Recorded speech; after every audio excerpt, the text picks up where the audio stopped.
आज के लिए कौन सी खबरें इंपॉर्टेंट रहेंगी, कौन से स्टॉक्स हैं जो कि खबरों के दम पर शुक्रवार मार्केट क्लोज से लेकर आज तक खबरें आती हुई दिखी, उनके दम पर आज फोकस में रहेंगे, ये जानते हैं। खबरें और ट्रिगर्स सब कुछ लेकर हमारे साथ शरद जुड़ गए। गुड मॉर्निंग शरद, बताएं क्या खबरें आज। Good morning Mansi. तो ओवर द वीकेंड बहुत सारे एनालिस्ट मीट टेकअवेज हुए हैं, डीएलएफ के, एसआरएफ के और आईसीआईसीआई बैंक के। तो इंपॉर्टेंट कमेंट्रीज बैंक से मिल रहे हैं और उदय कोटक जी ने भी जो है एक बहुत इंपॉर्टेंट स्टेटमेंट दे दिया है बैंक्स को लेके।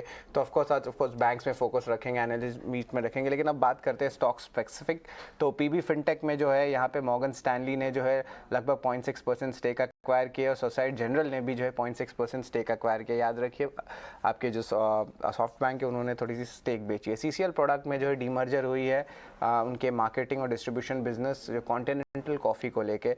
और इसके अलावा इम्पॉर्टेंट बात ये भी है कि जो एक्स अमूल के एमडी हैं भरत कुमार महेंद्र भाई व्यास, उनको इंडिपेंडेंट डायरेक्टर बना है। और याद रखिए ये स्पेशलाइज करते हैं डिस्ट्रीब्यूशन में, तो इस स्टॉक को ज़रूर ट्रैक रखिएगा। डीएलएफ की मैनेजमेंट टेक अवेज हुई थी और यहाँ पे जो है डिमांड ट्रेंड्स अभी भी स्ट्रॉन्ग है। मुंबई मार्केट में भी डीएलएफ फोकस करने वाली है और जो डीसीसीडीएल आर्म है वो जो है अगले 3 से 4 महीने में आरईआईटी रेडी हो जाएगी। एसआरएफ के मैनेजमेंट की मीट की बात करें तो बहुत सारे मिले जुले संकेत देखने मिल रहे हैं। एक साइड अगर आप कहे कि स्पेशलिटी केमिकल में जो है फार्मा सेगमेंट से ऑर्डर आएंगे, तो दूसरे साइड कह रहे हैं कि जो पैकेजिंग बिजनेस है वो अभी भी म्यूटेड है क्योंकि यूरोपियन ऑर्डर्स में अभी भी जो है इशू चल रहा है। टेक्निकल टेक्सटाइल में अभी रिकवरी है और चौथे तिमाही से ये दिखने लगेगा।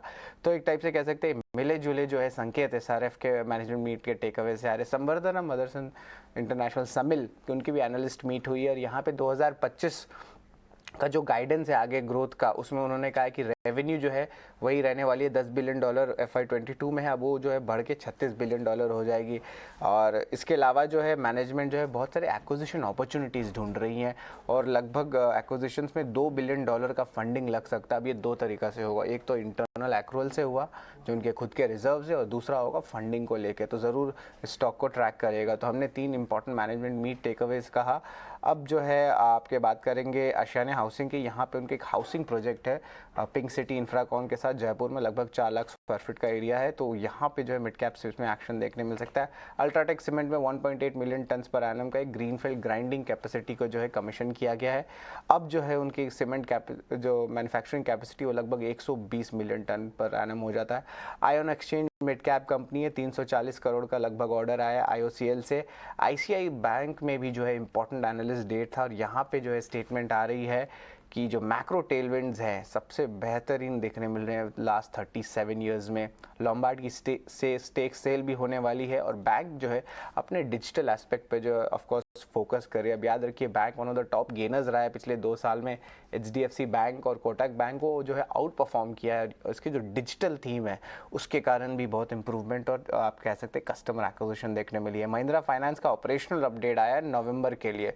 अब यहाँ पे डिसबर्समेंट 75% बढ़ी है ईयर ऑन ईयर बेसिस पे और कलेक्शन एफिशिएंसी भी अब 96% हो गई है। तो बहुत स्ट्रॉन्ग ऑपरेशनल अपडेट यहाँ आया है। हात्सुन एग्रो ऑलरेडी अनाउंस था कि 400 करोड़ का जो है वो रेस करने वाले राइट्स इशू, लेकिन अब डिटेल्स आ गई है। राइट्स इशू प्राइस लगभग 419 रुपये प्रति शेयर है। रिकॉर्ड डेट 8 दिसंबर का है। अवंती फीड्स फोकस में रहेगा। यहाँ प्रोडक्शन जो है नई फीड मैन्युफैक्चरिंग प्लांट जो आंध्र प्रदेश में लोकेटेड है अब वो स्टार्ट कर दिए है। एसजीवीएन भी फोकस में रहेगा और यहाँ पे जो है 200 मेगावाट का सोलर पावर प्रोजेक्ट मिला है एमएसईडीएसएल।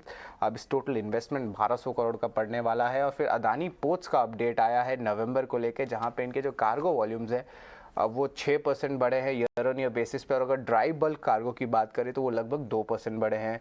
तो ओवरऑल कह सकते हैं बहुत सारे मैनेजमेंट मीट्स अब स्टार्ट हो गए, अर्निंग सीजन खत्म हो गया है, तो उस पर हम ज़्यादा मैनेजमेंट कमेंट्री पे फोकस करेंगे और आगे जाते हुए बिजनेस आउटलुक जो है सेकेंड हाफ FY23 का इसका हम ट्रैक करेंगे। एब्सोल्युटली शरद, आपका बहुत शुक्रिया ये सारे के सारी खबरें हमें बताने के लिए। तो मैनेजमेंट मीट्स की तर्ज पर कई सारी कंपनियां फोकस में और खास तौर से रियल एस्टेट, सीमेंट और बैंक्स एंड फाइनेंशियल प्ले हैं जो कि लगातार इस वक्त खबरें जो हैं वो बना रहे हैं। और ऐसी एक खबर उदय कोटक जी ने भी ट्वीट कर हमें बताई। इनफैक्ट बैंक के क्रेडिट साइकिल को लेकर उन्होंने अपना भरोसा जताया और साथ ही उन्होंने ये कहा कि आने वाले दिनों में भी क्षमता विस्तार के लिए बहुत बहुत अच्छे मौके बनते हुए दिखेंगे।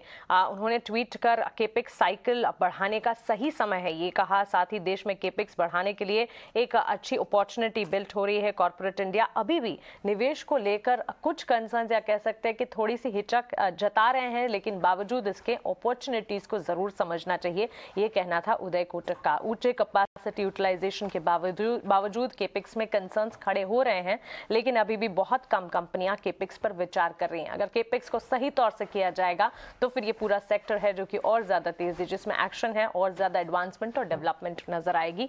उदय कोटक जी का ट्वीट और ये आपके टीवी स्क्रीन पर उनके विचार आप देख रहे हैं। चलिए